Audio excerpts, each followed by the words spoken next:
본문은 이제 야곱 가문이라고 그래요. 또는 언약의 가문이 가나안 땅을 떠나 애굽으로 향하는 구속사의 거대한 터닝 포인트를 오늘 본문은 다루고 있습니다.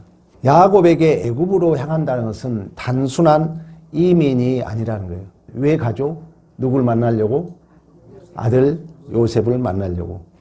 22년 만에 죽은 줄 알았던 아들이 총리가 되었다는 거죠. 그리고 화려한 지금 수레를 보낸 거예요. 빨리 만나고자 하는 개인적 감격도 있죠.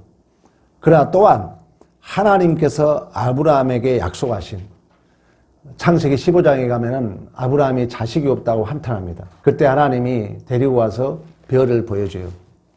그러면서 뭐라냐? 내 자손이 이방의 객이 되어 큰 민족을 이루고 큰 재물을 이끌고 나오라 하면서 헷불 언약을 하죠. 그 헷불 언약이 성취되는 하나님의 주권이 만나는 지점입니다. 그러니까 항상 이중 구조가 있어요. 내가 보기에 기쁜 일인 것 같고 내가 보기에 부정적인 일인 것 같지만 거기에는 하나님의 약속이 이루어지고 있는 줄로 믿습니다. 그래서 우리는 그 어떤 것도 부정적으로 보지 않는 거예요. 우리는 인생의 위기나 기회가 올 때 본능적으로 자신이 인생의 운전대를 꼭 잡고 가속 페달을 밟으려고 해요.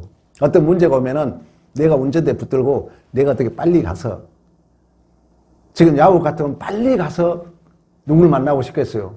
요셉을, 아들을 만나고 싶겠죠.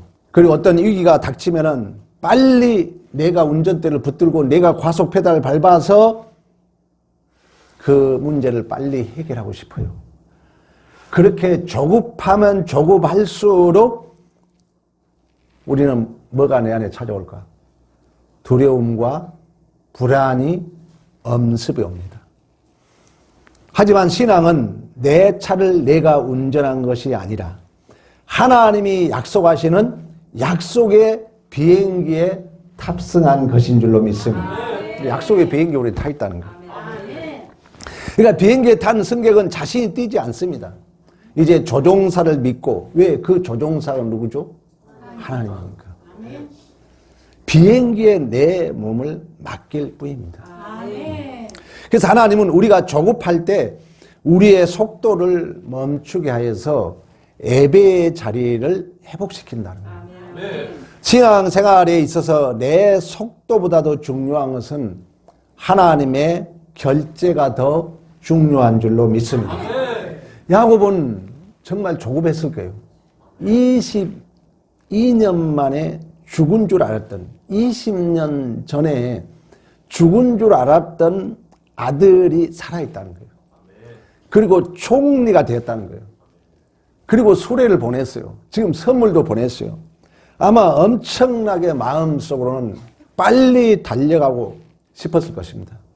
인간적으로는 지금 한시라도 쉴 수 없는 그런 찰나였어요. 그러나 1절 봅니다. 1절 봅니다. 이스라엘이 모든 수를 이끌고 떠나 브엘세바에 이르러 그 아버지 이삭의 하나님께 희생 제사를 드리니. 이제 가나안 끝자락이에요. 이제 이 넘으면은 약속의 땅 가나안 땅을 떠나야 돼요. 그럼 이제 국경지대야, 쉽게 말하면. 거기가 바로 브엘세바예요. 거기에서 걸음을 멈춘 것입니다.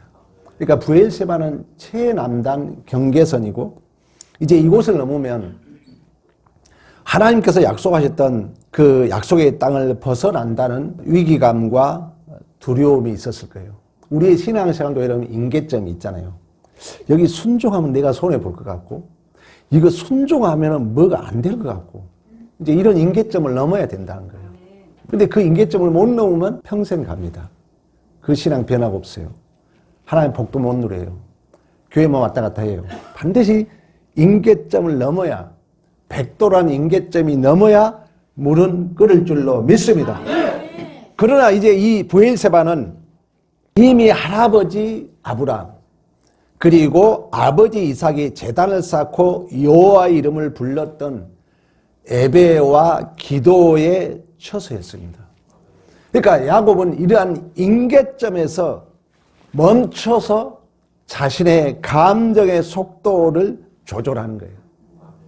여러분, 우리가 막 조급하잖아요. 뭔 일이 닥치면. 그러면 이제 하나님의 뜻을 외면하고 내가 어떻게 해보려고 그러고, 그러다 보면 서서히 조급하면 뭐가 온다고요?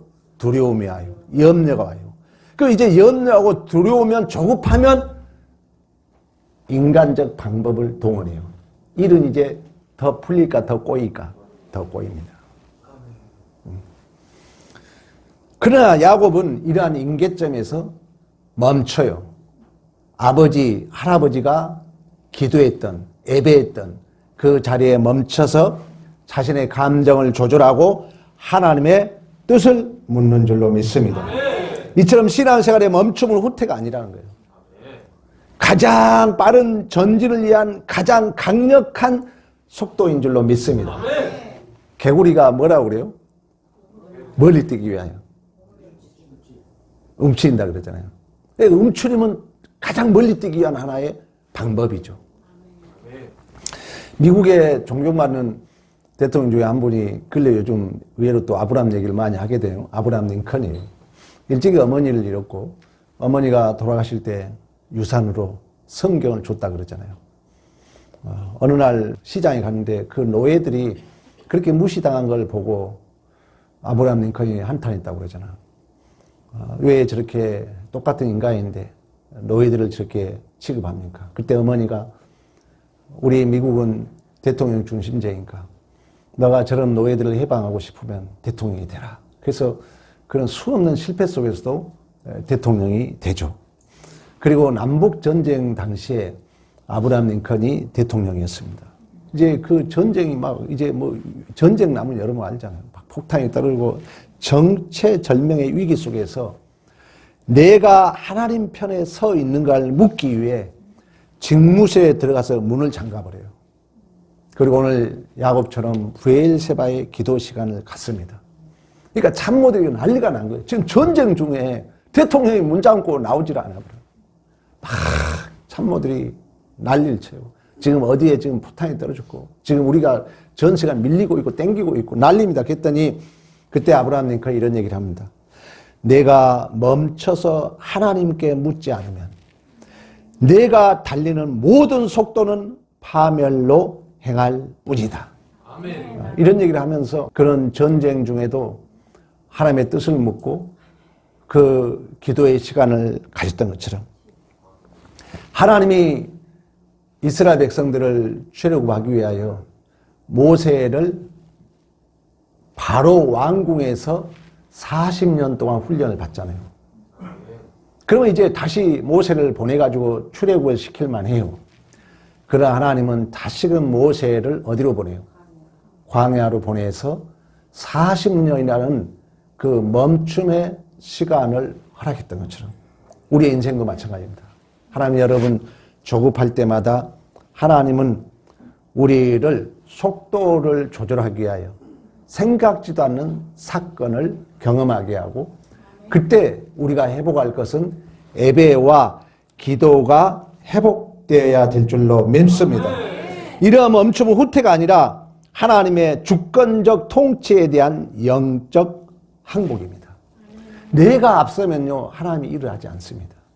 그래서 항상 물론 우리가 열심히 해야 되겠지만 항상 하나님이 뜻이 무엇인가? 하나님이 원하신 것이 무엇인가? 우리 지난주 우선순위에 대해서 공부했잖아요. 하나님은 권위와 질서를 통해서 풀어갑니다. 여러분 실타래 풀어봤잖아요. 순서가 있다는 거죠.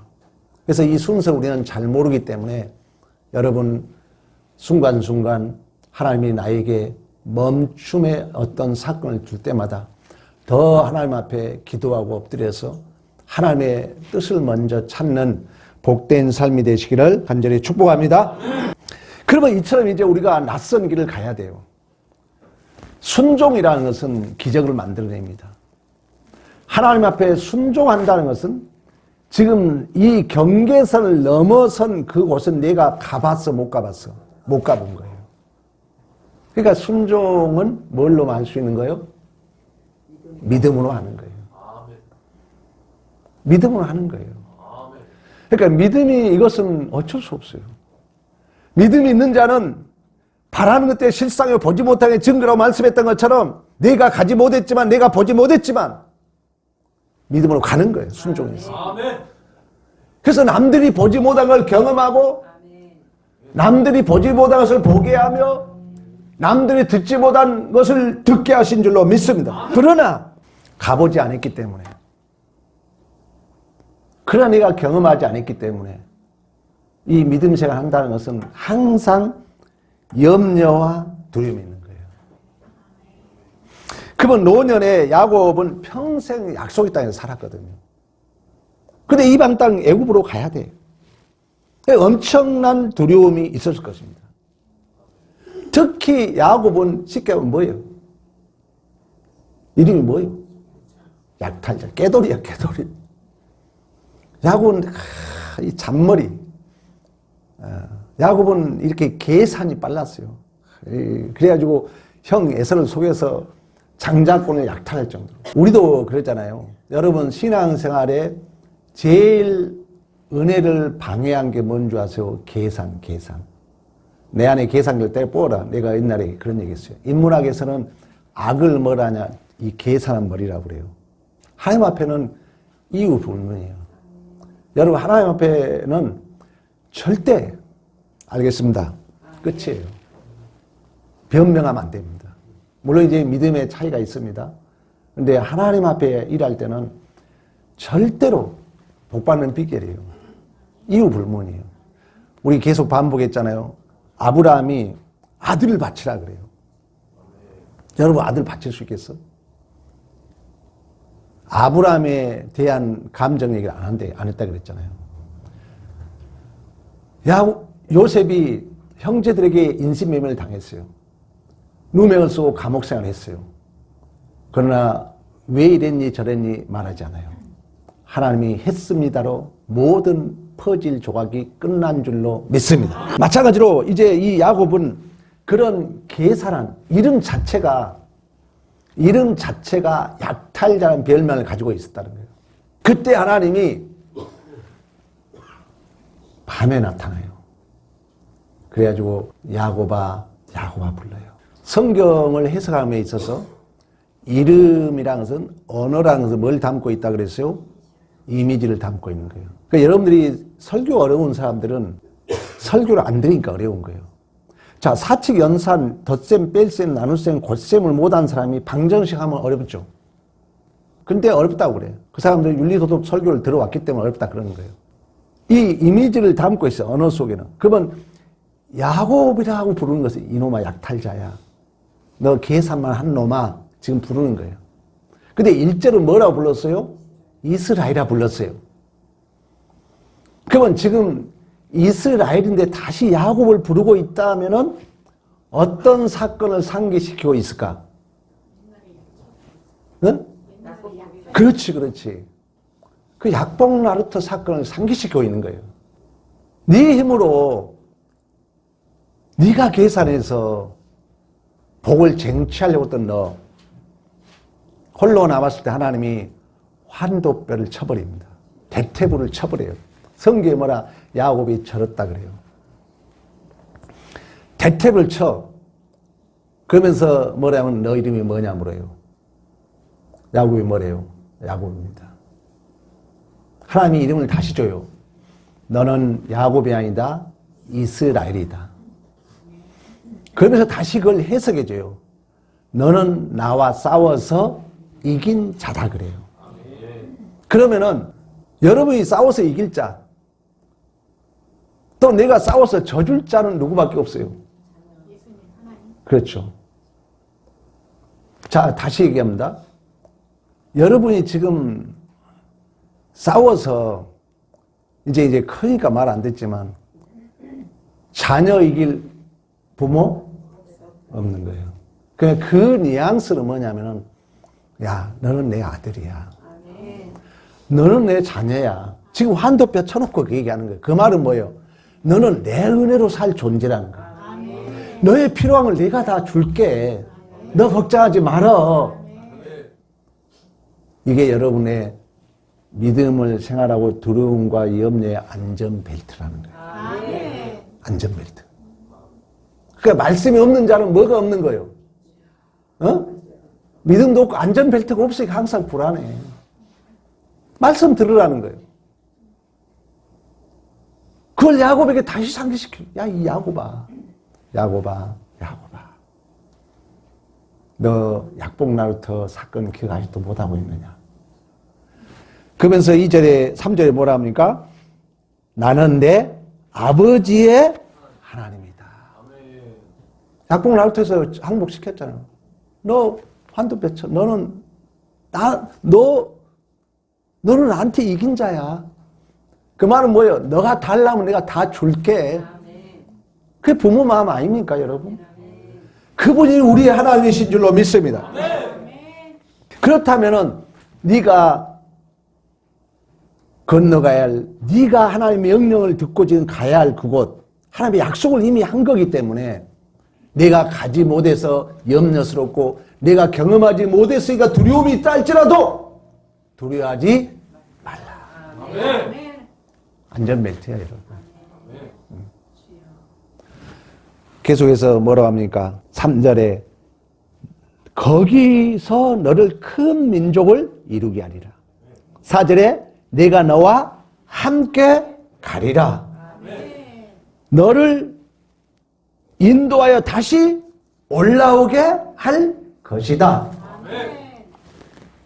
여러분, 귀 있는 자는요, 성령의 교회를 향한 말씀을 듣는 거예요. 말씀이야. 언어로 이미지를 내가 담지 못하면 없다 그랬잖아요. 하나님이 우리에게 주신 것은 말씀이에요. 여러 가지 내가 경험하지 못했던 그런 사건에 내몰릴 순간이 있다는 것입니다. 그때 우리는 내가 주인이 되어서 내 속도로 해결하려다 하니까 아까 얘기했어. 조급해져.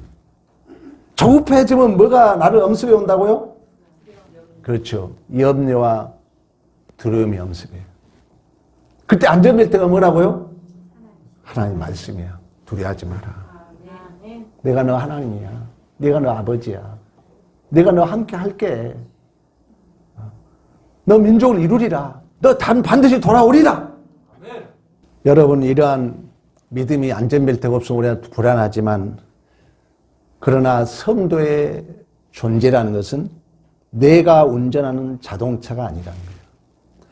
하나님이 조정하시는 약속의 비행기 안에 있는 줄로 믿습니다. 그 비행기 안에서 여러분들이 아무리 뛰어도 앞으로 갈 수 있어요, 없어요? 없는 거예요. 그래서 믿음이 없으면 시간 낭비하는 거예요. 돈 낭비하는 거예요. 왜? 내가 뛰고 있으니까. 지금 비행기 안에 혼자 뛰고 있어. 우리는 조종사이신 하나님의 주권을 신뢰하며 그분의 약속에 내 존재와 운명을 온전히 맡겨야 될 줄로 믿습니다.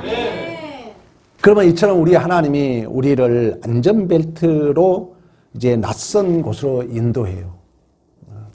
그러면서 방금 얘기했죠. 우리에게 이제 믿음의 순종의 그런 목적은 뭐냐? 여전히 이 세속의 물결로부터 우리를 한 사람도 빠짐없이 거룩한 우리를 안식처.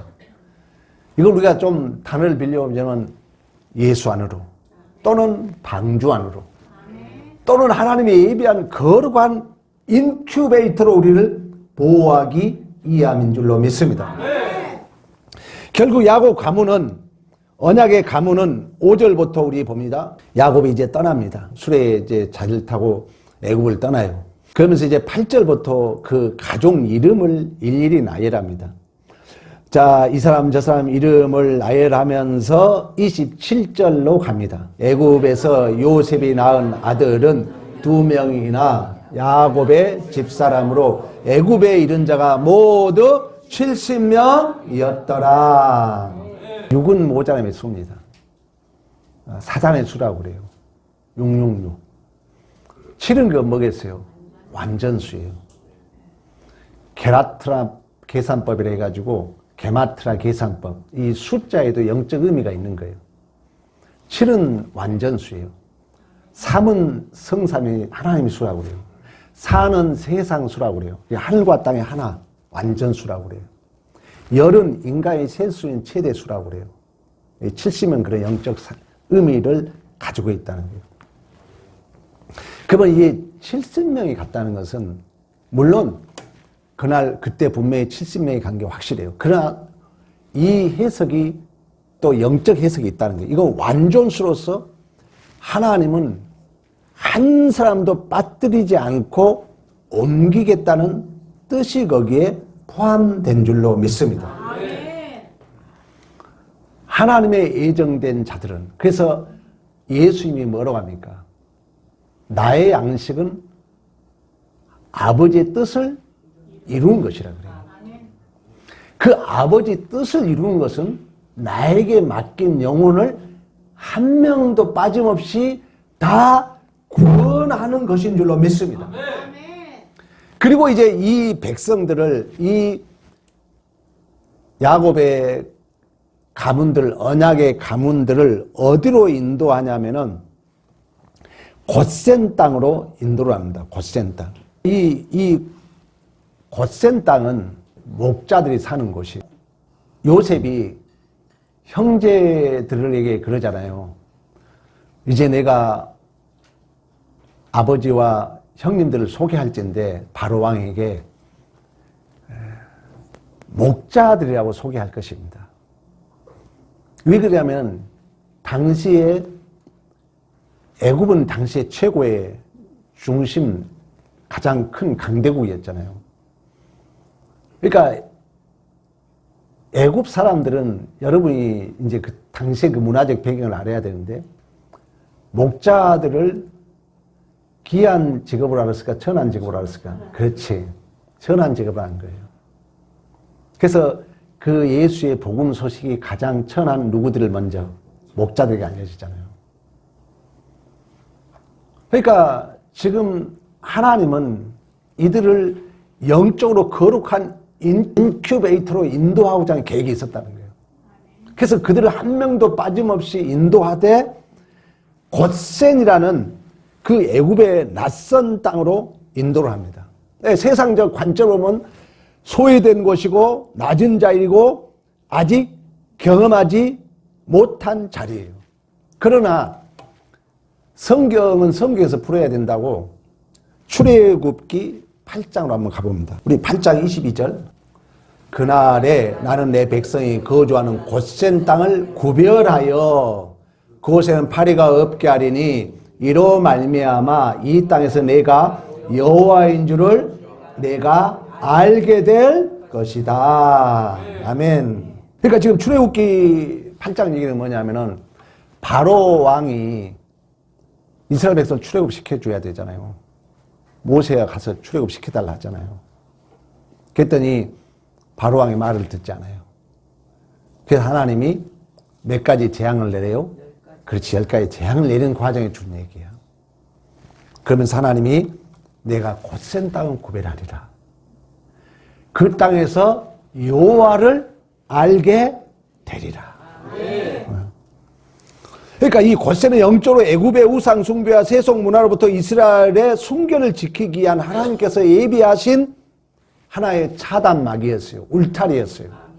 또는 거룩한 인큐베이터인 줄로 믿습니다.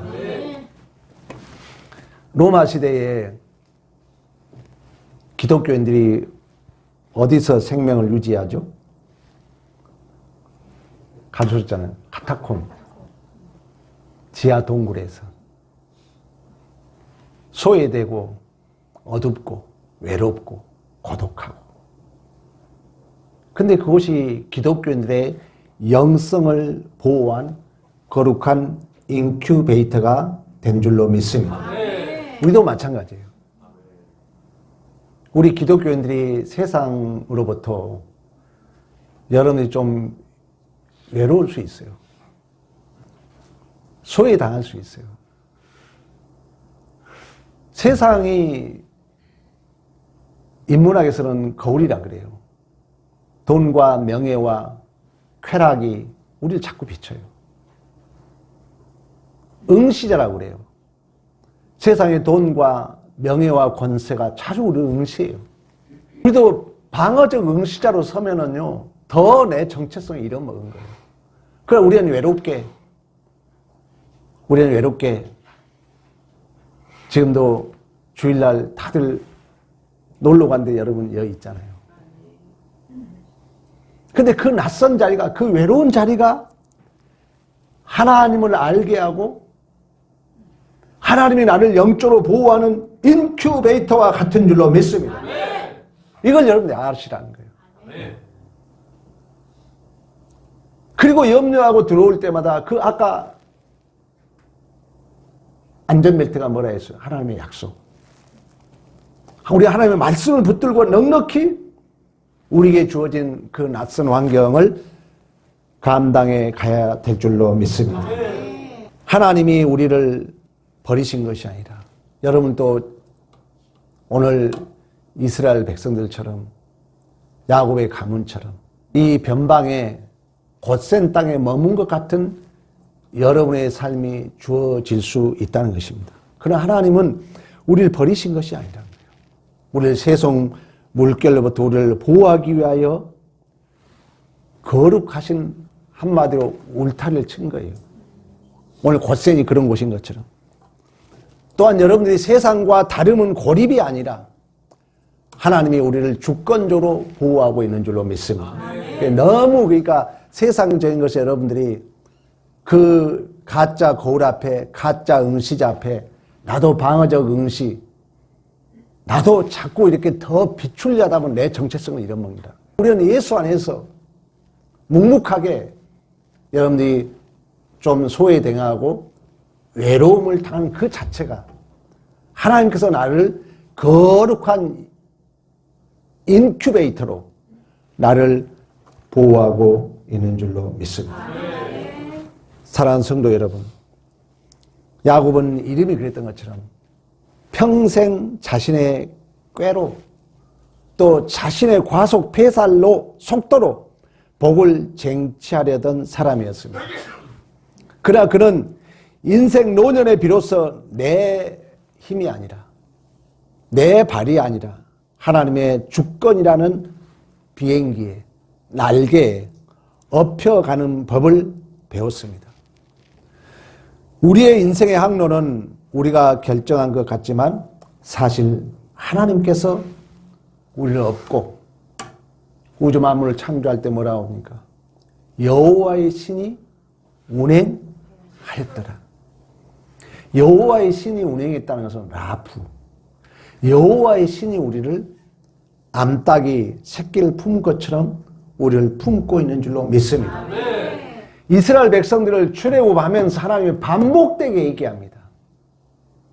독수리가 새끼를 너풀거리며 품 것처럼 품고 왔다고 얘기합니다. 지금도 하나님은 우리를 업고 그 하나님의 거룩한 목적지로 가고 계신 줄로 믿습니다. 오늘 여러분의 조급함과 두려움을 브엘세바 제단에 내려놓으시고 하나님의 뜻을 물으세요. 그리고 우리의 진정한 안전벨트, 하나님의 약속, 하나님의 말씀을 붙드십시오. 주권자 하나님께서 여러분의 가장 안전한 곳센으로 인도하시고 반드시 우리는 승리하게 될 줄로 믿습니다. 그 세 가지 약속이 다 이루어졌던 것처럼 내가 너와 함께 할게. 너 민족이 번성할 거야. 너는 돌아올 거야. 이제 출애굽을 할 때 장전만 60만 명, 남녀노소 200만 명이 해서 출애굽을 했고 그 실제적인 약속은 예수 그리스도께서 이 땅에 오셔서 십자가에 죽으심으로 말미암아 우리가 죄와 사망의 종에서 하나님의 자녀로 우리는 돌아옴으로 그 약속이 성취된 줄로 믿습니다. 그렇다면 여러분, 인생의 중요한 결정을 내리기 전에 항상 내 감정, 하나님은 의도와 지향성을 봅니다. 여러분 열받을 때 이제 신앙의 수준은 뭐냐? 이 임계점 왔을 때 내 감정을 내려놓으라는 거예요. 훈련해야 됩니다. 내가 열받으면 아무도 안 보여? 아니라는 거예요. 여러분, 그때 내 감정, 내 환경의 속도를 따라가지 않아야 돼요. 반드시 우리는 예배와 기도를 통해서 하나님의 결제를 먼저 받으시는 부엘세바 시간을 가지시기를 축복합니다. 아멘. 아브라함 링컨이 전쟁 중에도 하나님의 편에 내가 서 있는가? 내가 멈춰서 하나님의 뜻을 묻지 않으면 내가 달리는 모든 속도는 파멸로 행할 뿐이라고 고백하면서 문을 때려잠고 하나님의 뜻을 먼저 물었던 것처럼 우리가 그래야 된다. 두 번째는 세상의 화려한 풍요 속에 살지라도 우리는 항상 하늘의 소망을 둔 영적 목자임을 잊지 마시고 세상 속에 동화되는 고생의 영성, 구별됨의 영성을 지키시기를 축복합니다. 네. 마지막으로 지금 내가 처한 상황이 낯선 이방 땅처럼 두렵더라도 오늘 하나님이 약속했잖아요. 안전벨트를 채워줬잖아요. 내가 너와 함께 하겠다. 이 하나님의 약속, 이 하나님의 영적 안전벨트를 꼭 붙들고 하나님의 주권적 동행을 선포하며 믿음으로 담대하게 살아가시는 믿음의 승리가 있기를 축복합니다. 아멘. 분명 이러한 삶을 살게 되면 여러분의 인생 속에 하나님이 약속이라는 비행기 안에 내 존재를 확인하는 진정한 승리가 있을 줄로 믿습니다. 이러한 믿음의 승리가 있기를 간절히 축복합니다.